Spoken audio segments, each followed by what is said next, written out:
Kita beralih ke sorotan lainnya, Saudara. Pasca pencabutan laporan KDRT oleh istrinya dan dikabulkannya penangguhan penahanan, Jumat malam Rizky Bilar terlihat meninggalkan Polres Metro Jakarta Selatan.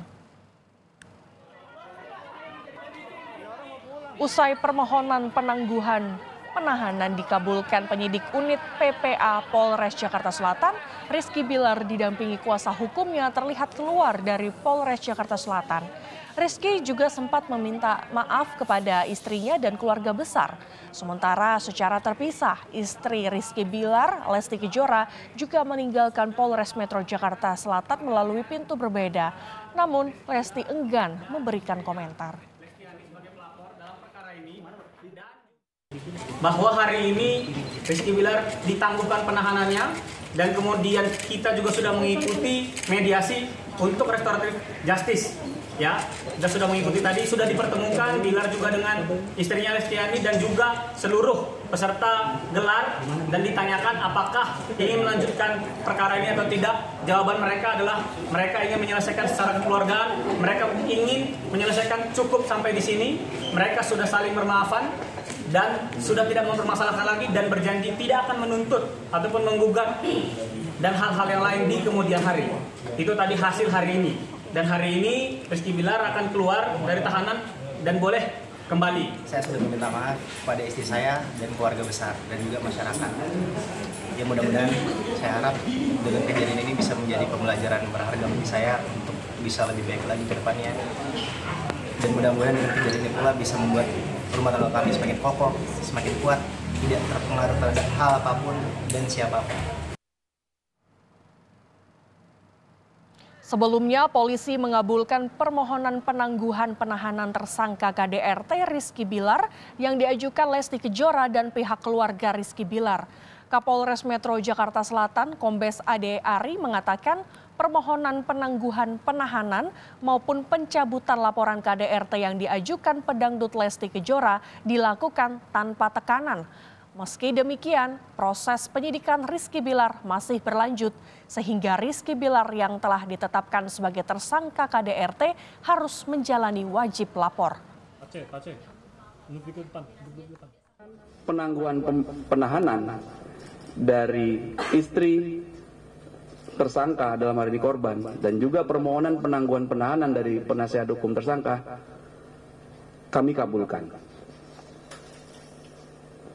Sehingga nanti setelah ini kami akan melakukan penangguhan penahanan, proses penangguhan penahanan.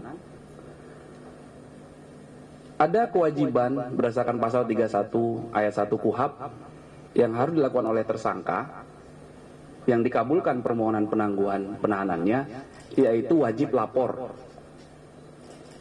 Jadi tersangka LB, RB nanti setelah ditangguhkan tetap harus melakukan kewajibannya untuk wajib lapor dan proses penyidikannya masih berlangsung. Di samping proses restoratif justice juga masih berlangsung. Pengamat hukum menilai penegak hukum harus memiliki batasan mengenai dampak dari kekerasan pada korban. Dalam Undang-Undang KDRT pasal 44 dan 45, ada dimensi kekerasan masuk dalam tindak pidana umum yang artinya bisa dilanjutkan proses hukumnya. Komnas Perempuan mendesak agar polisi melanjutkan proses hukum pada kasus KDRT meski ada pencabutan laporan. Komnas Perempuan menilai siklus kekerasan dalam rumah tangga akan berpotensi terulang.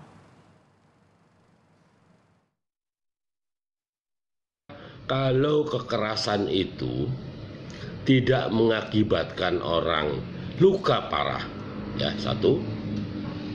Yang kedua, kalau tidak mengakibatkan orang tidak bisa mencari penghasilan ekonominya, ya, maka pencabutan menurut saya juga harus dipertimbangkan.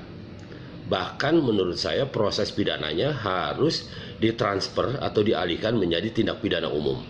Gitu. Nanti orang semaunya mukulin orang, meskipun itu istrinya sendiri, ya kan? Kekerasan ini terus berputar, yang intensitasnya akan semakin cepat dan bentuk kekerasannya dapat lebih buruk.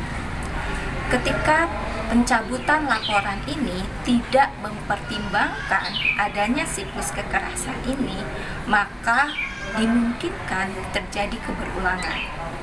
Memberikan atau membangun penegakan hukum KDRT dalam kasus ini, walau ada perdamaian di antara LK dan EB, maka proses hukumnya tetap berjalan.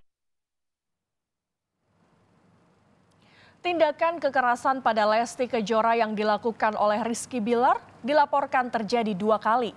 Pada tanggal 28 September berlokasi di rumah Lesti Kejora. Saat itu Lesti meminta pada Rizky Bilar untuk dipulangkan ke rumah orang tuanya setelah bertengkar dengan Bilar. Bilar yang emosi lantas mendorong ke lantai dan mencekik leher Lesti Kejora. Pada esok harinya di tanggal 29 September, Lesti pamit pulang ke rumah orang tuanya. Lagi-lagi kekerasan dilakukan oleh Bilar hingga mengakibatkan Lesti mengalami lebam di beberapa bagian tubuh.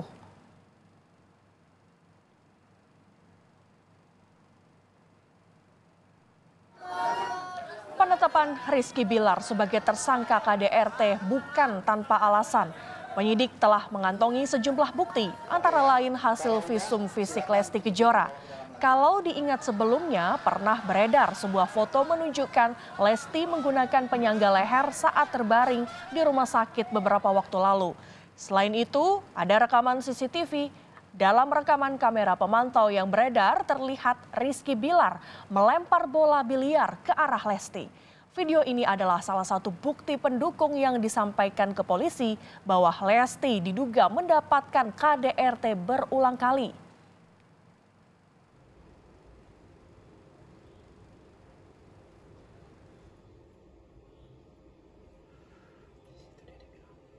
Bahwa video itu memang betul dimiliki oleh penyidik juga. Video itu berasal dari korban yang melalui kuasa hukumnya yang menyampaikan kepada penyidik sebagai salah satu bukti pendukung bahwa KDRT yang dialami oleh saudari Lesti Kejora ini bukan pertama kali. Ya, jadi sudah lebih dari 1 kali. Kekerasan dalam rumah tangga yang dialami Lesti Kejora banyak menimpa perempuan di Indonesia. Dalam Undang-Undang Kekerasan dalam Rumah Tangga ada berbagai macam bentuk KDRT yang perlu diwaspadai seperti kekerasan fisik, kekerasan psikis, kekerasan seksual, dan penelantaran rumah tangga. Dan pelaku KDRT ini biasanya memiliki relasi hubungan darah, perkawinan, dan kekerabatan dengan korban. Komnas Perempuan mencatat sepanjang tahun 2004 sampai 2021 terjadi 544.452 kasus kekerasan dalam rumah tangga. 70%-nya didominasi kasus kekerasan pada istri. Jadi kasus Lesti Kejora sebenarnya adalah puncak dari gunung es kasus kekerasan dalam rumah tangga. Masih banyak kasus kekerasan dalam rumah tangga yang tidak terungkap. Banyak hambatan yang menghalangi untuk memutus mata rantai dari kasus kekerasan dalam rumah tangga.